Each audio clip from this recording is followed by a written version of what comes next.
સ્વાગત છે। હાલ જે વિસાવદર ચૂંટણીને લઈ પૈસાના ખેલ, દારૂના ખેલ, ભારતીય જનતા પાર્ટીએ કરેલા ખેલ, કોંગ્રેસે કરેલા ખેલ, આ તમામ ઉજાગર થઈ રહ્યા છે। વાસ્તવિકતા એ છે કે ગઈકાલે સવારે જે ઘટના વિસાવદરની હોટલ સાયુનામાં ઘટી, આ ઘટનાની આગલા દિવસે અમારા જે ત્યાં કાર્યકર્તા છે હરદેવભાઈ, આ હરદેવભાઈને આગલા દિવસે લલિતભાઈ વસોયા એક જગ્યાએ મળે છે હરદેવભાઈની ટીમ સાથે। આ મળાવવાનું કામ 5 દિવસ પહેલા જેને વિડીયો બનાવ્યો હતો તાલુકા પ્રમુખ જે આમ આદમી પાર્ટીના હતા, એ વ્યક્તિ આ તમામ લોકોને મળાવી દે છે। ત્યાં નક્કી કરવામાં આવે છે કે આવતીકાલે હોટલ સાયોનામાં આવજો। આ માત્ર આક્ષેપ નથી, ટેલિફોનિક વાત થયેલી છે। જે વોટ્સએપ કોલમાં ફોન આવ્યો છે એના વિડીયો રેકોર્ડિંગ પણ હરદેવભાઈએ કરેલા છે। સીધી વાત એ છે કે 5 લાખ રૂપિયાની વાત કરી, હરદેવભાઈને લઈ જવામાં આવ્યા અને હરદેવભાઈને કહેવામાં આવ્યું મીટિંગ પૂરી થયા પછી આવતીકાલે તમે હોટલ સાયોનામાં આવજો, ત્યાં તમને પૈસા આપી દઈશું, તમારે ત્યાં ગોપાલભાઈની વિરુદ્ધમાં વિડીયો બનાવવાનો છે। હરદેવભાઈ જ્યારે ગયા ત્યારે આખી ઘટના સામે આવી। એમાં પણ કોંગ્રેસે ક્યાંક ને ક્યાંક બચાવ કરવાના ખોખલા પ્રયત્ન કર્યા, પણ જ્યારે સીસીટીવી ફૂટેજ સામે આવ્યા એમાં સ્પષ્ટ દેખાય છે કે લલિતભાઈની સાથે હરદેવભાઈ રૂમમાં જાય છે। 3 લોકો ટોટલ રૂમમાં જાય છે, એમાંનો એક ત્રીજો વ્યક્તિ મહેન્દ્રભાઈ જે આમ આદમી પાર્ટીની વિરુદ્ધમાં 5 દિવસ પહેલા નિવેદન આપી ચૂક્યો છે। હવે જવાબમાં લલિતભાઈ વસોયા એવું કહે છે કે હું નાવા માટે રૂમમાં જતો। સવાલ એ થાય છે કે નાવા માટે 3 લોકોને લઈને કેમ જતા? નાવા માટે આમ આદમી પાર્ટીનો કાર્યકર્તા સાથે કેમ આવ્યો? નાવા માટે થઈને 5 દિવસ પહેલા ફૂટેલો આમ આદમી પાર્ટીનો તાલુકા પ્રમુખ સાથે કેમ હતો? આખી વાત એ છે કે હરદેવભાઈ એટલે કે આમ આદમી પાર્ટીના કાર્યકર્તાને ભારતીય જનતા પાર્ટી જો ખરીદે, ભારતીય જનતા પાર્ટીના સપોર્ટમાં બોલે, ભારતીય જનતા પાર્ટી પૈસાથી ખરીદે, તો હવે એક એવી ઇમેજ ઊભી થઈ છે કે લોકોની અંદર ભારતીય જનતા પાર્ટીની ઇમેજ ખરડાઈ રહી છે। એટલે ભારતીય જનતા પાર્ટીએ નવી સ્ટ્રેટેજી અપનાવી છે, ખરીદ વેચાણની સ્ટ્રેટેજીમાં પરિવર્તન, બદલાવ લાવ્યા છે। એને કોંગ્રેસને આગળ કરી અને ખરીદી કરવાની ચાલુ કરી છે। અમારી ગામડાની ભાષામાં, ખેડૂતની ભાષામાં કહીએ તો અમે જ્યારે અમારી જણસ માર્કેટિંગ યાર્ડમાં વેચવા જઈએ ત્યારે વેપારી અને ખેડૂતની વચ્ચે જે લાયસન્સિંગની ભૂમિકામાં હોય છે એ દલાલ હોય છે। આવું મારે સ્પષ્ટ ના બોલવું જોઈએ, પણ કોંગ્રેસે ગઈકાલે જે ભૂમિકા અદા કરી છે એ દલાલની ભૂમિકા અદા કરી છે।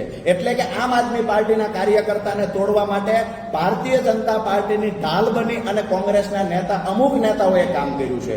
વાત એટલેથી અટકતી નથી।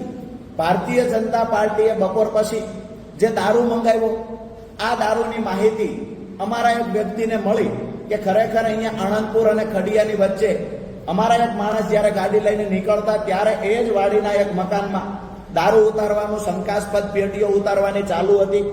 અહીંયા જ્યારે ખબર પડી કે આની અંદર શંકાસ્પદ પેટીઓ ઉતારે છે, રોડ પરથી દેખાતું એ માણસે નજર સામે જોયું છે કે એ દરવાજાને, જે રૂમ હતો એ દરવાજાને તાળું મારવામાં આવ્યું, એટલે કે લોક કરવામાં આવ્યું। પછી પોલીસને જાણ કરવામાં આવી કે અહીંયા શંકાસ્પદ જથ્થો હોય એવું અમને લાગે છે। પોલીસને જાણ કર્યા પછી જ્યારે પોલીસ આવી એ જ સમયે બરાબર ભેંસો દોવા માટે થઈને એક બહેન આવે છે, જે બેન એ ગઈકાલના વિડીયોમાં પણ દેખાય છે। આ બેન ભેંસ દોવા માટે આવે છે, જે ઘાસ કાઢવા માટે થઈ અને એ ઓરડી જે તાળું મારેલું હતું એ ઓરડીનું તાળું ખોલે છે। બેન જ્યારે તાળું ખોલીને ઘાસ કાઢતા એ જ વખતે જીઆરડી જવાનને સાથે રાખી અને આમ આદમી પાર્ટીના કાર્યકર્તાઓ એ વાડીમાં પ્રવેશ કર્યો છે। રોડની એકદમ નજીક ઓરડી છે, એટલે રોડ પરથી પણ દેખાય કે ઓરડીને તાળું મારેલું છે। રોડ પરથી પણ ઓરડીની બહાર જે મુવમેન્ટ થતી હોય નજર સામે દેખાય। માત્ર 15 મીટરનું અંતર હતું। વાત એટલેથી નથી અટકતી। ભારતીય જનતા પાર્ટીએ શર્મિંદા થવું જોઈએ, કોંગ્રેસે શર્મિંદા થવું પડે। આજે તમામ પ્રયત્નો કર્યા પછી કોંગ્રેસનું સપનું હતું ગોપાલભાઈને હરાવવાનું, કોંગ્રેસ જીતવા માટે નથી આવી। કોંગ્રેસનું સપનું હતું ગોપાલ ઇટાલિયાને હરાવવા છે, એમાં કોંગ્રેસ સફળ નથી થઈ રહી। ભારતીય જનતા પાર્ટીને એવું હતું કે અમારો ઉમેદવાર જીતી જાય।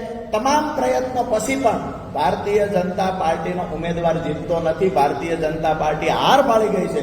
ત્યારે આમ આદમી પાર્ટીને બદનામ કરવાના પ્રયત્નો પહેલા કર્યા, પૈસાની લાગણી કરવામાં આવી, કાર્યકર્તાને તોડવામાં આવ્યા, પદાધિકારીઓને તોડવામાં આવ્યા। એટલેથી સંતોષ ન થયો એટલે દારૂ પણ ગામડે ગામડે વહેંચવામાં આવ્યો।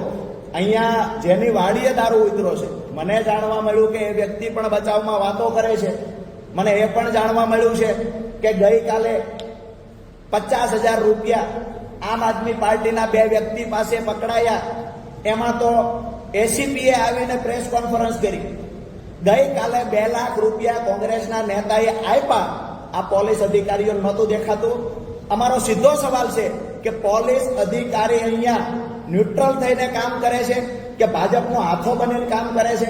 આ પોલીસે ખુલાસા કરવા જોઈએ, કારણ કે ગઈકાલની ઘટના 2 લાખની હતી. 2 લાખ મોટા છે કે 50,000 રૂપિયા મોટા છે? અને 2 વ્યક્તિને તમે ખિસ્સા ખખેરો અને 2 વ્યક્તિના ખિસ્સામાંથી 50,000 રૂપિયા મળે. આમાં તો એસીપી આવીને પ્રેસ કોન્ફરન્સ કરે. 50,000 રૂપિયા એવડી મોટી રકમ છે કે એસીપી આવીને પ્રેસ કરવી પડે? સીધી વાત એ છે કે ભાજપનો હાથો બનીને જ્યારે ભાજપ હાર પાડી ગઈ છે ત્યારે આમ આદમી પાર્ટીના કાર્યકર્તા પર ખોટા આક્ષેપ, ખોટા બ્લેમ લગાવી રહી છે.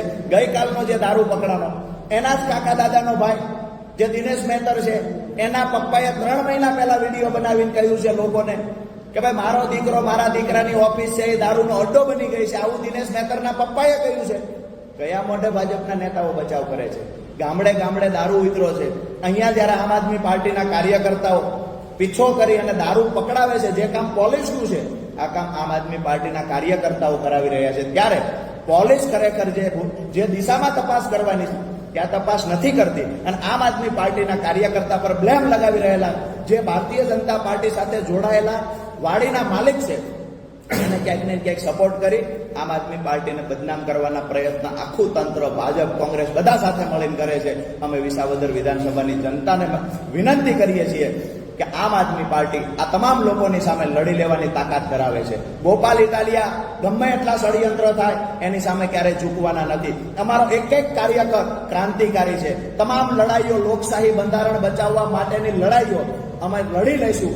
અમારા લોહીની અંદર પ્રમાણિકતા છે. અમે તાકાતથી લડશું, તાકાતથી જવાબ આપશું. આવતી 19 તારીખે વિનંતી કરીએ વિસાવદર વિધાનસભાના મતદારોને કે ગોપાલભાઈ ઇટાલિયાની સાથે રહી આ તાનાશાહીને ખતમ કરવા માટે, ભ્રષ્ટાચારીઓને ઘર ભેગા કરવા માટે ગોપાલભાઈ ઇટાલિયાને ઝાડુના નિશાન સામે મત આપી વિજય બનાવવાની વિનંતી કરશું.